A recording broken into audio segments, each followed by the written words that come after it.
लेकिन इस बार मैंने उसे पकड़ लिया।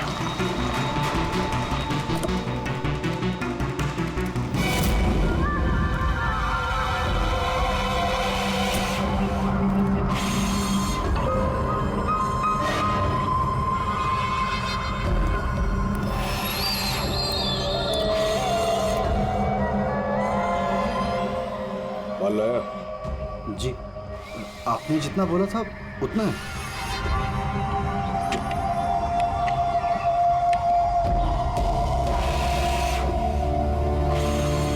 गुड। अगला कंसाइनमेंट अगले महीने की 5 तारीख को। जी। पैसे? गाड़ी में।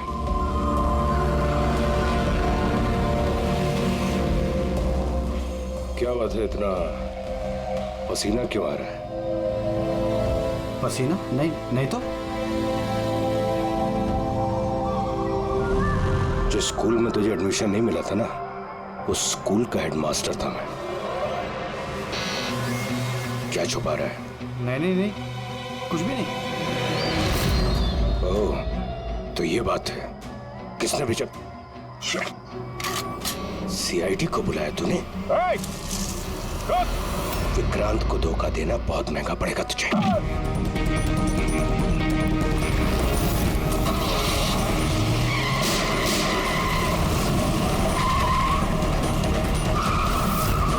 और इस तरह इस बार तुम उस तक पहुंच ही गए। हाँ, लेकिन हमेशा की तरह इस बार भी विक्रांत के नसीब में जेल की सलाखें नहीं लिखी थी। नामी गिरामी अपराधी विक्रांत ने सरकारी गवाह बनने का फैसला कर लिया है। वो मकरंद के खिलाफ अदालत में सारे सबूत देगा और इसके बदले अदालत उसकी सजा काफी हद तक माफ कर देगी। इन अपराधियों को पकड़ने के लिए हम लोग दिन रात एक कर देते हैं, अपने खून पसीना बहाते हैं। क्या इसलिए कि अदालत उनको दोबारा जुर्म करने के लिए छोड़ दे? अब अदालत को दोष मत दो अभिजीत। वैसे भी मकरंद के खिलाफ उनके पास ज्यादा सबूत थे नहीं, और हमारा काम मुजरिमों को पकड़ना है, ना कि उनकी सजा तय करना। यार, तो तुमको क्या लगता है, इसको छोड़ना सही है? अब सही तो नहीं है, पर हम लोग क्या कर सकते हैं?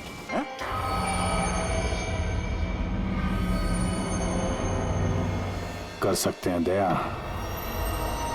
बहुत कुछ कर सकते हैं। बहुत बड़े बड़े मुजरिम देखे हैं मैंने सर, पर ये विक्रांत कुछ अलग ही था। हर बार कुछ ना कुछ करके बच ही जाता। तो इस बार उसका बच निकलना तुम्हें मंजूर नहीं था, क्यों? यही बात है ना? ठीक समझा। इसलिए जब मुझे पता चला कि इस केस का इंचार्ज मेरा पुराना दोस्त मुरली है, तो विक्रांत से मिलना है मुझे। यार सिर्फ 10 मिनट। अभिजीत, तुम ये जानते हो कि ये मुमकिन नहीं है। This doesn't fit into any kind of protocol. मैं तुम्हें परमिशन नहीं दे सकता। परमिशन? वो आरती याद है तुम्हें? बीकॉम सेकेंड ईयर की स्टूडेंट, कैसे तड़पा तड़पा के मारा था उसने। किसने परमिशन दी थी उसे ऐसा करने के लिए? और वो 80 साल की बूढ़ी औरत जिसे आंख से दिखता नहीं था, उसके हाथ पांव काट दिए थे उसने। एक 8 साल के बच्चे तक को। अभिजीत, मैं उसकी पूरी केस हिस्ट्री को जानता हूं। फिर तुम ये भी जानते होगे किसी भी जेल में 15-20 दिन से ज्यादा नहीं टिकता ये विक्रांत। यार मेरा उससे मिलना बहुत जरूरी है। एक लड़की का किडनैप हो गया, पिछले 2 महीने से नहीं मिल रही है। सिर्फ विक्रांत जानता है कहां है वो। यह लड़की की जिंदगी का सवाल है, समझो यार, सिर्फ 10 मिनट। ठीक है, लेकिन सिर्फ और सिर्फ 10 मिनट। तो इस तरह तुम विक्रांत के कैंप तक पहुंचे, लेकिन तुम्हें तो सिर्फ उस लड़की के बारे में जानना था ना? ये सब कैसे हो? ये सच है सर, मैं सिर्फ लड़की के बारे में जानने गया था। मगर 5 मिनट का टाइम दे रहा हूं, दिमाग पे जोर डाल ले और अच्छी तरीके से हिला ले। आरजू कहां है? आरजू? कौन सी आरजू? किसकी आरजू? मैं नहीं जानता किसी आरजू को। वही लड़की जिसे तूने किडनैप कर रखा है। ओह सॉरी, भूल गया था। कहाँ रखा है उसे? जानता है अभिजीत, पिछली बार भी मैंने एक लड़की को किडनैप किया था, फिर भूल गया था। फिर अचानक 2 महीने के बाद मुझे याद आया, तो फिर जाकर देखा कि उसकी लाश कुर्सी से बंधी हुई थी और उसकी लाश पर मक्खियां भिनभिना रही थी। और अब आरजू का भी वही हाल होने वाला है। ऐसा कुछ नहीं होगा।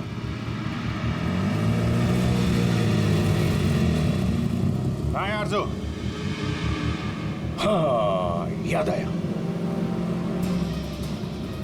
मेरी जेब में, निकाल ले।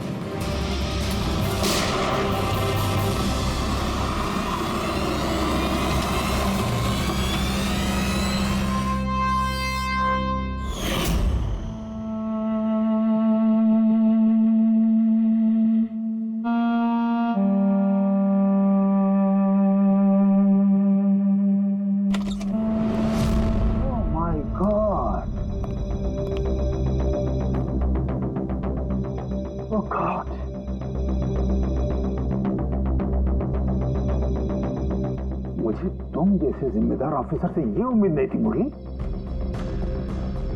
तुम्हारी निगरानी में ये हो कैसे गया? कैसे? हाउ? गलती मुरली की नहीं, मेरी है। सब मेरी वजह से हुआ।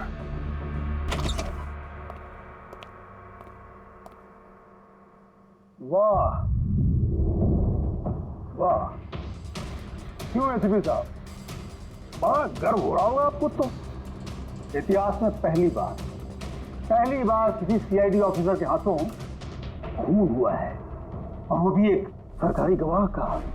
चैन साहब, आपको जो कुछ कहना है मुझे कहिए। अपराध मैंने किया है। तुमसे नहीं, एसीपी प्रद्युमन से ही बात करूंगा, क्योंकि अगर सीआईडी की नाक कटती है, फाइनली सारी जिम्मेदारी प्रद्युमन के कंधे। कैसे हुआ ये सब? पता नहीं सर कैसे हो गया। मैं तो सिर्फ उसे गन दिखा के डरा रहा था सर। गोली चलाने का कोई इरादा नहीं था सर मेरा। अच्छा। तो तुम सिर्फ गन दिखा रहे थे, हाँ? और गन अपने आप चल गई। तुम सीआईडी ऑफिसर हो या कोई नौसिखिए? I mean amateur shooter. मैं पहला सवाल, तुम वहां गए क्यों थे? जब कानून अपना काम कर रहा था तो तुमसे किसने कहा था बीच में टांग अड़ाने के लिए? जैन जी प्लीज, आप जरा शांति से बात कीजिए। अभिजीत एक सीआईडी ऑफिसर है, कोई राह चलता आदमी नहीं। देखो, अभिजीत मेरे लिए सिर्फ और सिर्फ एक मुजरिम है, मकरंद की तरह। हाँ, वैसे कितने रुपए लिए तुमने मकरंद से विक्रांत को मारने के लिए?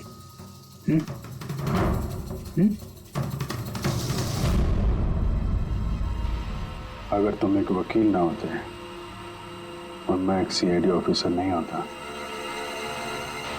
तो ये सवाल तुम्हें बहुत भारी पड़ता। Oh really?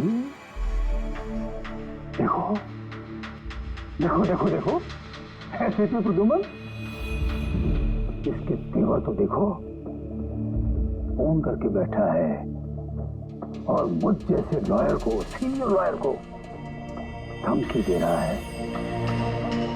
ऐसे चार्जेस लगाऊंगा, साफ जन्मों तक जेल में बैठ के सोओगे। यही अच्छी सोगे तुम वहां। मानता हूं गोली चलाई मैंने सर, विक्रांत को मार दिया, लेकिन उसे मारने का कोई इरादा नहीं था मेरा। खून सिर्फ खून होता है अभिजीत, इरादा चाहे कुछ भी हो, गलत या सही कोई फर्क नहीं पड़ता। अदालत में ये सब काम नहीं आए हैं। ये प्रोसिक्यूटर, जैन, मीडिया वाले धज्जियां उड़ा देंगे तुम्हारी, धज्जियां।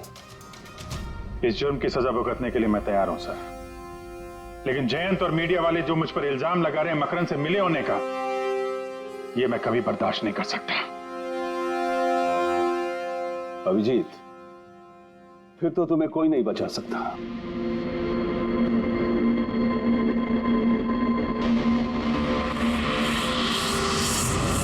सारे सबूत और गवाह अभिजीत के खिलाफ है। यानी कोई उम्मीद नहीं है सर? कैसे उम्मीद है? अभिजीत ने खुद कन्फेस किया है कि गोली उसी ने चलाई।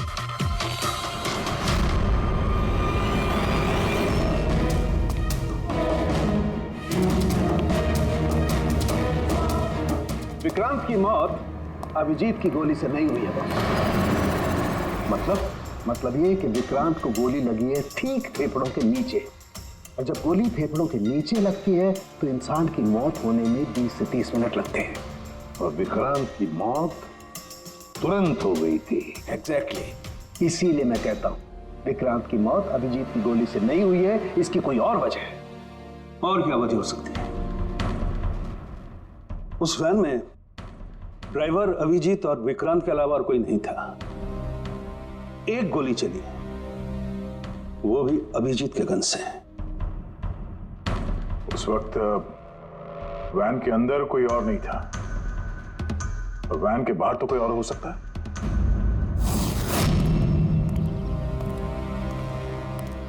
अभिजीत, उस वक्त गाड़ी के बाहर कोई था जिस वक्त गोली चली? नहीं, एक्चुअली पता नहीं, क्योंकि मेरा पूरा ध्यान तो विक्रांत पे था। अभिजीत, ठीक से याद करके बताओ, गोली चलने से पहले क्या हुआ था? कुछ अजीब हुआ था? कुछ भी? गोली चलने से पहले मैं विक्रांत से बात कर रहा था, और हाँ, अचानक वैन को झटका लगा, गाड़ी हिल गई और विक्रांत भी थोड़ा गिर गया और मेरा भी संतुलन बिगड़ गया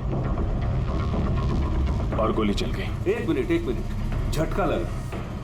किस तरह का झटका?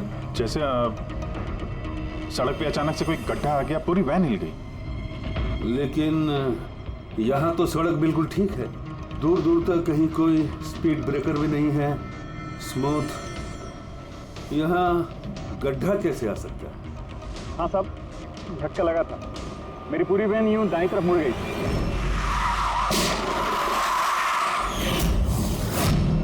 स्टीयरिंग खुद ब खुद घूम गया?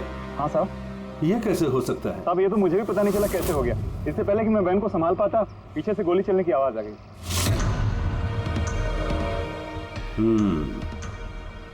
स्टीयरिंग व्हील का खुद ब खुद मुड़ जाना, गोली अपने आप चल जाना, सड़क पे कोई गड्ढा भी नहीं है।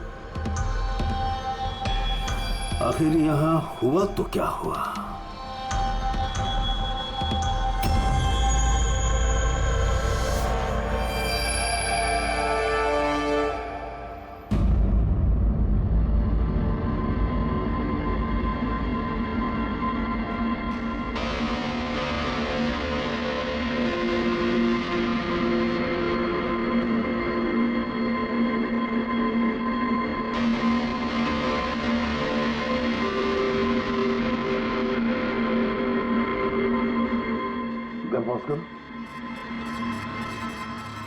ये देखो, जब ये हादसा हुआ तो ये काली एसयूवी, ये काली गाड़ी उस वैन के बगल में से पास हुई।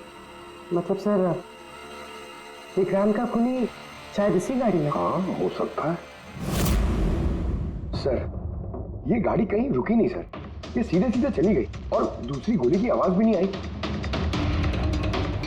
और एक बात नोटिस की तुम लोगों ने, 11:17 पर वो काली गाड़ी पास हुई वैन के बगल से, और एग्जैक्टली 11:17 पर विक्रांत की घड़ी भी बंद हो गई।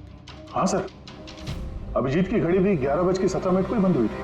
हाँ, ये दोनों घड़ियों का एक साथ बंद होना और इस कार का ठीक 11:17 पे वहां से गुजरना, ये संजोग नहीं हो सकता। बिल्कुल सर, बिल्कुल सही कहा आपने, ये कोई संजोग हो ही नहीं सकता। जरूर कोई ना कोई राज छुपा है उस काले रंग के एसयूवी में, जो अभिजीत की बेगुनाही साबित करेगा।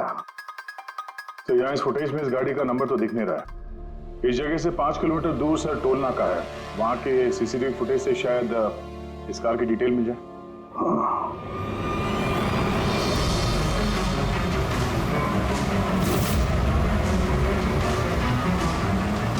गाड़ी टोल नाका से गुजरी ही नहीं तो यहीं कहीं आसपास होनी चाहिए, इसी इलाके में। सर, वो देखिए, काले रंग की कार।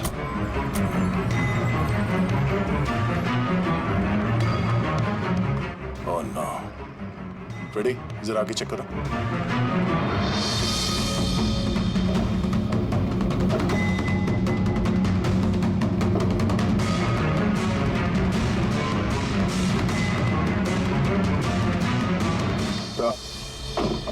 ये वही काली एसयूवी है, जला दी गई है। मतलब गाड़ी में ऐसा जरूर कुछ था जो खूनी मिटाना चाहता था। सर, ना तो नंबर प्लेट दिख रही है और ना ही चेसी नंबर। सारे सबूत मिटा दिए मुजरिम ने।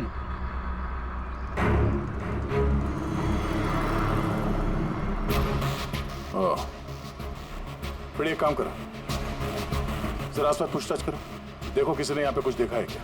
अरे सुनो, ये जली हुई गाड़ी के बारे में कुछ बता सकते हो क्या? जी नहीं। हाँ?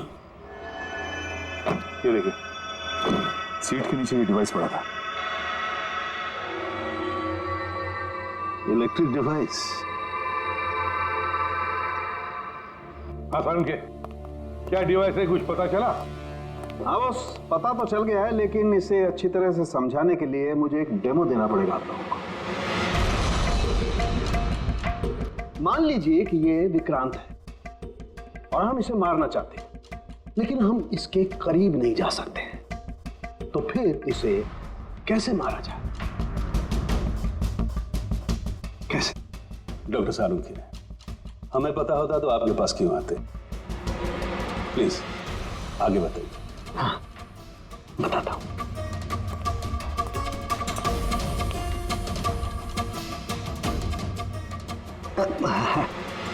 आप थोड़ा पीछे हट जाइए प्लीज। Thank you.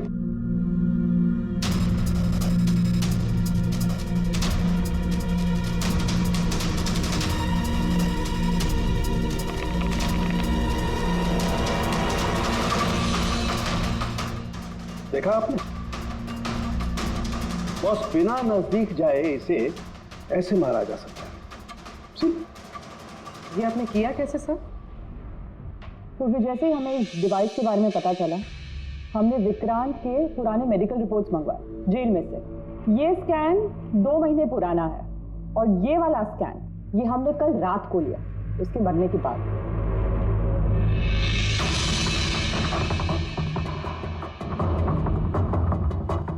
या सारुण, इस पहले वाले स्कैन में एक छोटी सी चीज अटकी हुई है वहां उसके सिर में।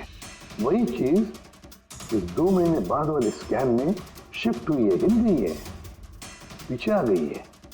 और ये छोटी सी चीज एक शार्पनेल है बॉस, यानी गोली का छोटा सा टुकड़ा। और फिर ये शार्पनेल वहां से इस तरफ शिफ्ट हो गया, जिस वजह से विक्रांत की सबड्यूरल हेमेटोमा यानी ब्रेन ब्लीडिंग की वजह से मौत हो गई। और ये शार्पनेल अपनी जगह से हिला कैसे? उसी डिवाइस की वजह से जो हमें जलती हुई गाड़ी में से मिला। तो गोलियों के टुकड़े को हिलाने का डिवाइस ही है? सिर्फ गोलियां नहीं दया, इसने और भी बहुत सारी चीजें हिलाई, जैसे कि विक्रांत के हाथों की हथकड़ी, पुलिस वैन का स्टीयरिंग व्हील, दोनों के हाथ की घड़ी के कांटे, यहां तक कि अभिजीत की गन भी। मतलब लोहे की चीजें, तो जितनी भी लोहे की चीजें हैं वो हिल गई उस डिवाइस की वजह से। Exactly boss. और लोहे का सबसे बड़ा आशिक है मैग्नेट, चुंबक। बॉस, ये है वो चुंबक जिसके जरिए मैंने इसे उड़ाया। यानी उस काली वैन में भी एक ताकतवर लौ चुंबक था, जिसकी वजह से पूरी की पूरी वैन दाईं तरफ चली गई और अभिजीत की मेटल की गन वो भी अपने आप चल गई। हाँ, और विक्रांत के सिर में जो अटका हुआ शार्पनेल का टुकड़ा है वो भी शिफ्ट हुआ। सर, इतनी प्लानिंग के साथ तो वही मार सकता है जिसे शार्पनेल के बारे में पहले से पता था, उसका कोई करीबी। मकरंद। मतलब अभिजीत सर बेगुनाह? No, not at all. इतनी जल्दी किसी नतीजे पे पहुंचना ठीक नहीं होगा। मकरंद के खिलाफ जब तक हमको पक्का सबूत न मिल जाए, कानून की नजर में अभिजीत ही दोषी है। मकरंद के खिलाफ सबूत तो वही देगा ना जो विक्रांत के सेफ हाउस के बारे में जानता था। वरना मकरंद को कैसे पता कि विक्रांत किस रास्ते से कोर्ट पहुंचेगा। और विक्रांत की खुफिया जानकारी सिर्फ मुरली और उसके बाकी साथियों के पास थी। आप लोग ऐसा सोच भी कैसे सकते हो सर कि हम में से कोई गद्दारी कर सकता है? जितने ईमानदार आप लोग हैं ना, उतने ईमानदार हम लोग भी हैं। विक्रांत को कहां और कौन से सेफ हाउस में रखा गया था ये सिर्फ आप लोग जानते थे और कोई नहीं। ये सच है ना? हाँ सर, नहीं पता थी। यहाँ तक हमारे घर वालों को पता नहीं थी, तो फिर हम बाहर वालों पे क्यों इल्जाम लगाएंगे? शायद पैसों के लिए किसी ने मकरंद को यह जानकारी दी हो। प्लीज साहब, हम भी पुलिस वाले हैं, जान की बाजी हम भी लगाते हैं। आप इस तरह इंफॉर्मेशन कहीं ना कहीं से तो लीक हुई है मुरली। हाँ सर, एक्चुअली मैं भी वही सोच रहा हूँ, क्योंकि सेफ हाउस में 24 घंटे सीसीटीवी कैमरे लगे हुए थे, अगर भी कोई बाहर वाला अंदर नहीं आ सकता। क्या कहा आपने? चाहकर भी कोई बाहर वाला अंदर नहीं आ सकता। हाँ सर। झूठ! बाहर वाला कोई भी अंदर नहीं आया था। हाँ? क्यों? I am sorry sir, actually Jain ji कभी कभी आते थे। कभी कभी जैन जी आते थे। Yes sir. और कभी कभी जैन जी किस लिए आते थे? क्योंकि जैन जी मकरंद को हर हालत में जेल तक पहुंचाना चाहते थे। अच्छा, तो कहीं ये जयंती वो गद्दार तो नहीं है?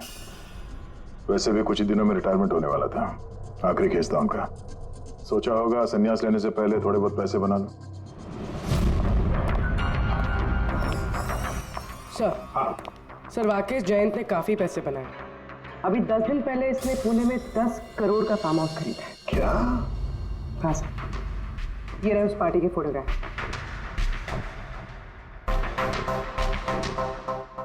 एक मिनट, माय गॉड, दया पहचाना इसे? हाँ सर, ये तो जोगी है, मकरंद का खास चेला। जोगी मकरंद का खास चेला, और वो भी जयंत की पार्टी में।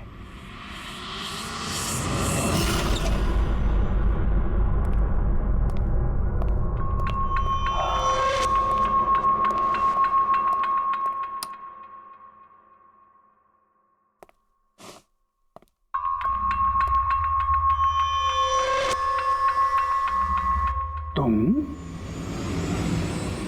यहां कैसे और मेरे घर में घुसे कैसे? हाँ? मुजरिमों को उनके बिल से निकालने के लिए बिल के अंदर तो घुसना ही पड़ता है जैन साहब। मुजरिम? मुजरिम मैं हूं या तुम?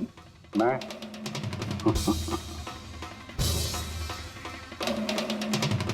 लेकिन ये तस्वीर, ये कुछ और ही कहानी कह रही है।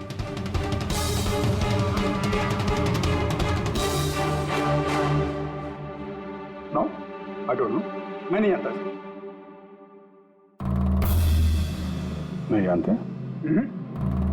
कमाल है, बहुत भोलेपन का नाटक कर रहे हो जयंत साहब।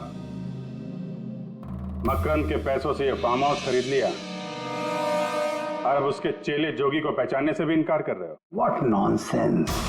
कौन जोगी? कैसा जोगी? मैं किसी जोगी वोगी को नहीं जानता था। अगर नहीं जानते तो ये जोगी तुम्हारी पार्टी में क्या कर रहा था? देखो, मेरी पार्टी में 400 से ज्यादा लोग आए थे। अब मैं हर एक को तो नहीं पहचानता ना। और रहा सवाल मेरे फार्म हाउस का, तो मेरी जिंदगी भर की खून पसीने की कमाई है, समझे? मकरंद की बात कर रहे हो ना तुम? वो देखो, उस केस में उसके खिलाफ सारे सबूत मौजूद हैं। विक्रांत ने मरने से पहले मुझे सारे सबूत सौंप दिए थे।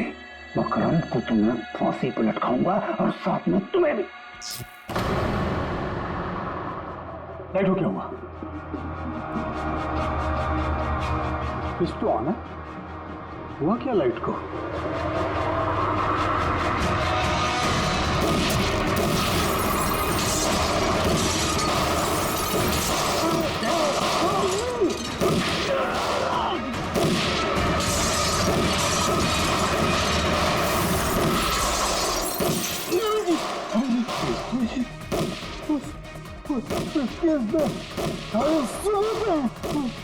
मकान के हाथ नहीं आना।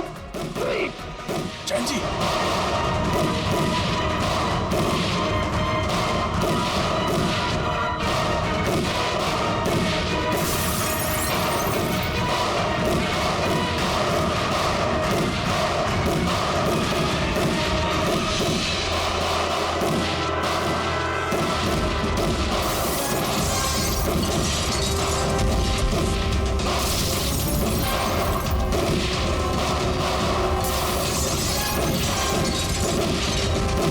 कमाल कर दी तुमने अभिजीत, वाकई कमाल कर दी।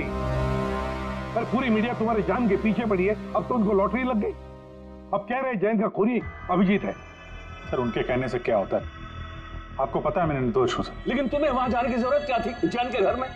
वहां के सीसीटीवी कैमरे में साफ दिख रहा है कि जैन के मौत के वक्त तुम वहां थे। और सिर्फ इतना ही नहीं, अब तो पूरी सीआईडी टीम पर इल्जाम लगा रहे हैं कि हम तुम्हें बचाने की कोशिश कर रहे हैं। इल्जाम तो लगेगा ही ना प्रद्युमन। जयंत मकरंद के खिलाफ नया सबूत पेश करने वाला था अदालत में, और ठीक एक दिन पहले उसकी मौत हो गई। हाँ, लेकिन वो सबूत मुजरिमों के हाथ नहीं लगा सर। मैं लेके आया। जैन से मरने से पहले मुझे ये सारे सबूत सौंप दिए। ये सबूत, ये फोटोग्राफ्स, ये पेपर्स, ये सबूत काफी नहीं है मकरंद को अदालत में सजा दिलवाने के लिए। काफी नहीं है ये सबूत। तो वो पेन ड्राइव से कुछ पता चल सकता है ना? हाँ, अभिजीत, ये पेन ड्राइव पासवर्ड मांग रही है। जैन ने मरने से पहले पासवर्ड वगैरह बताया? नहीं सर, इसके पहले वो कुछ बोल पाते उन्होंने दम तोड़ दिया था। अरे यार,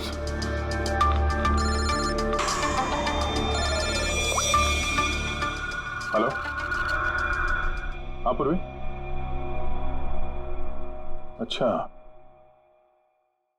ओके, ठीक है। चल, पता चल गया जोगी को जैन जी की पार्टी में कौन लेके गया था। कौन लेके गया था? खुद जैन जी की पीए सोनल।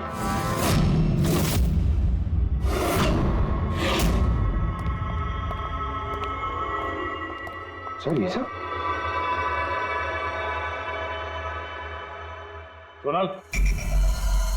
सोनल, पूरी तेरा ऊपर चेक कर।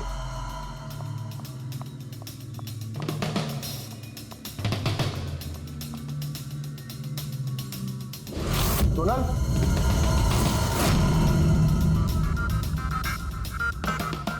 सर अभी तो कोई भी नहीं।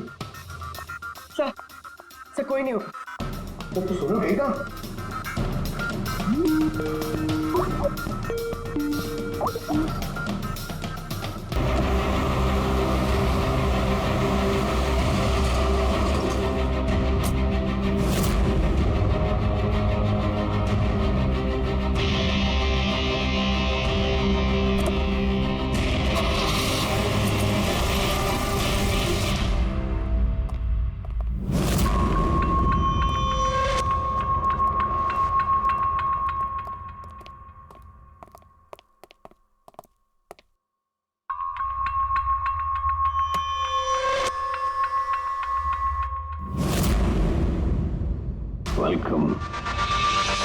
वेलकम अभिजीत।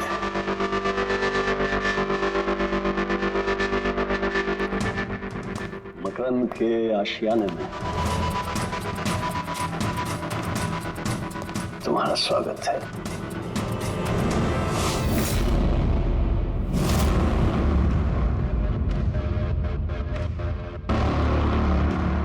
सबूत इधर है बॉस।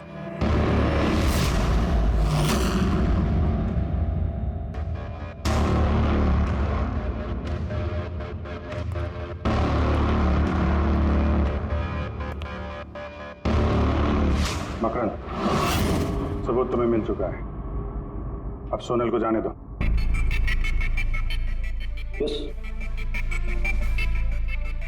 वैसे भी वो वो कहते हैं ना कि मरने वाले की अंतिम इच्छा अधूरी नहीं रहनी चाहिए। सोनल को बुलाओ।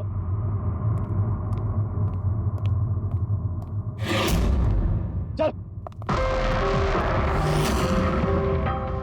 सर आप? सोनल तुम ठीक हो? हाँ सर मैं ठीक हूँ। तुम जाओ यहाँ से। लेकिन सर आप? मेरी चिंता मत करो, तुम निकलो, जाओ।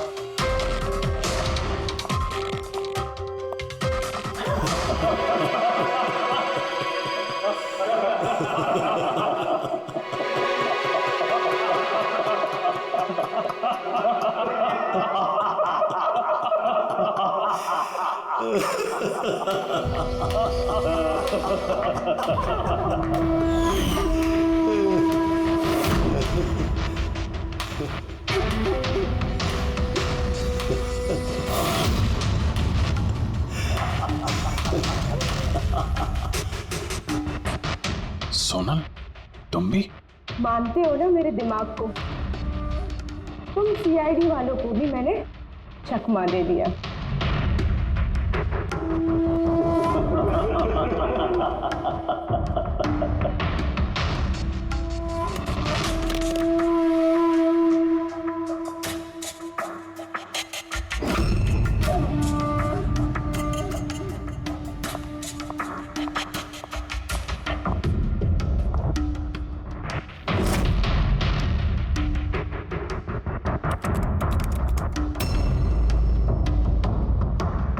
मुझे पता था जयंत यही पासवर्ड रखेगा।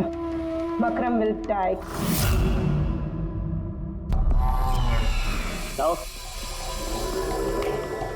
stop conversation. Start the operation.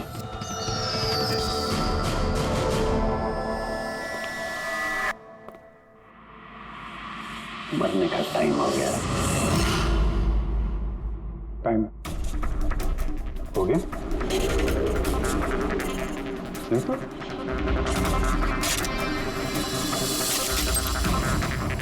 Oh, magnet. तुम लोगों को क्या लगा? चुंबक को हथियार बनाना सिर्फ तुम लोगों को आता है?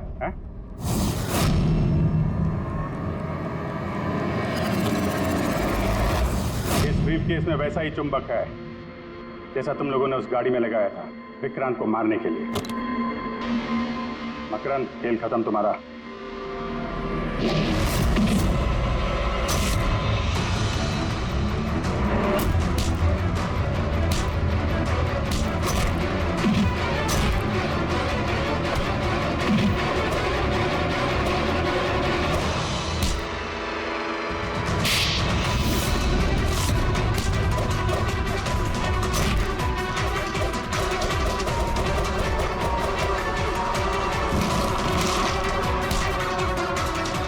पैसों के लिए अपने बॉस को धोखा दिया?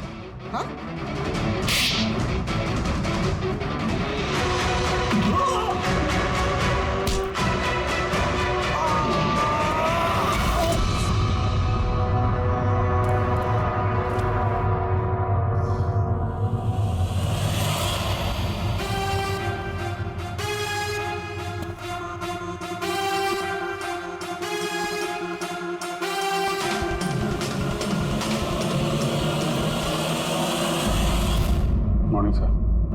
कॉन्ग्रेचुलेशन अभिजीत, फाइनली तुम पर लगे सारे इल्जाम आज धुल ही गए और एक बार फिर उसी गर्व के साथ तुम सीआईडी की ड्यूटी ज्वाइन कर सकते हो।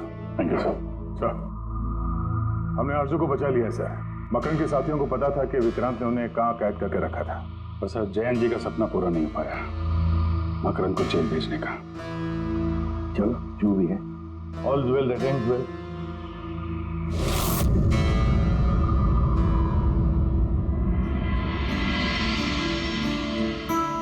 संभालो अपनी अमानत को।